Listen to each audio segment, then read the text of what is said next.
جب وقت آئے گا تو تیری امت رہائی پائے گی۔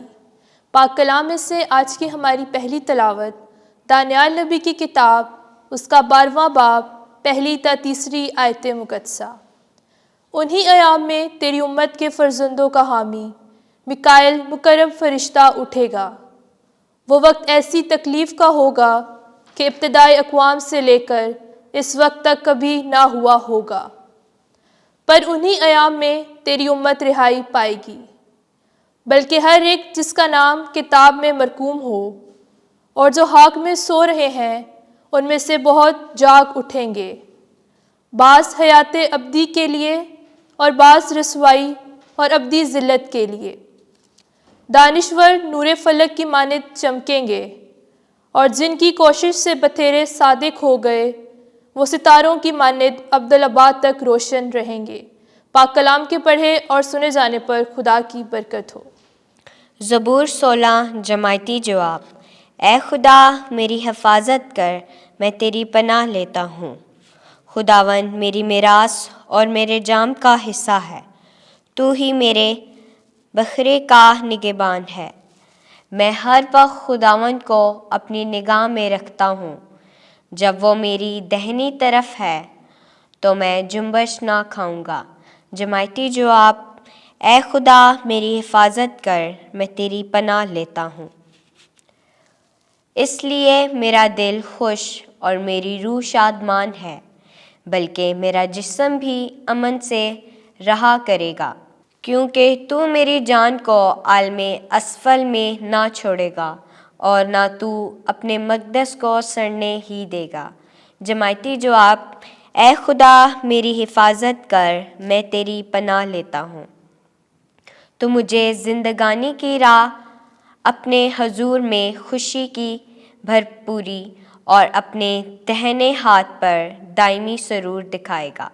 جماعتی جواب۔ اے خدا میری حفاظت کر، میں تیری پناہ لیتا ہوں۔ ایک ہی قربانی چڑھانے سے اس نے ان کو جو مقدس کیے جاتے ہیں ہمیشہ کے لیے کامل کر دیا ہے۔ آج کے لیے ہماری دوسری تلاوت مقدس پولس رسول کا خط عبرانیوں کے نام 10واں باب 11ویں تا 14ویں اور 18ویں آیت مقدسہ۔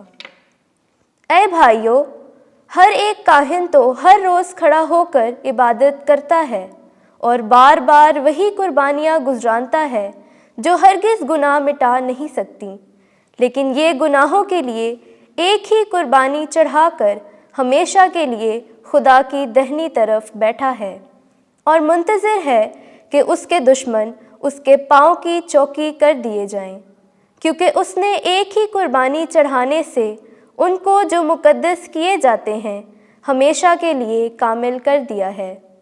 پس جب ان کی معافی ہو گئی ہے تو پھر گناہ کے لیے قربانی کہاں رہی؟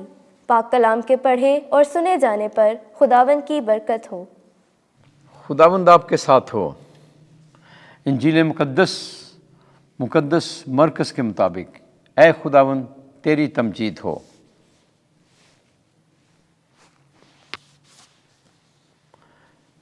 تیرہواں باب 24ویں سے 32ویں آیت۔ وہ اپنے برگزیدوں کو چاروں طرف سے فراہم کرے گا۔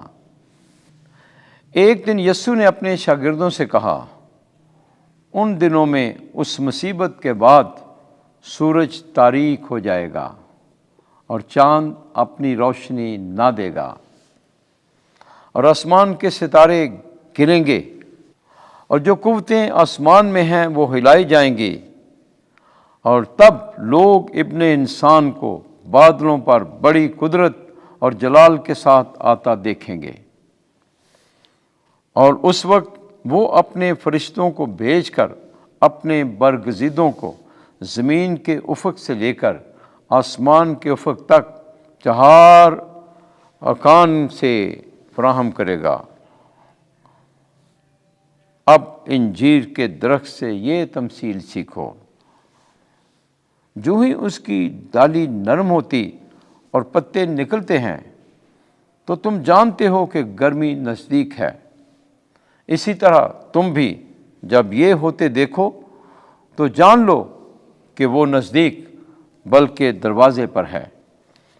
میں تم سے سچ کہتا ہوں کہ یہ پشت ہرگز نہ گزرے گی جب تک یہ سب کچھ ہو نہ لے۔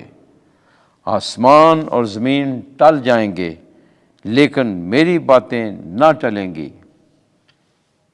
انجیل مقدس کے وسیلے سے ہمارے گناہ معاف کیے جائیں۔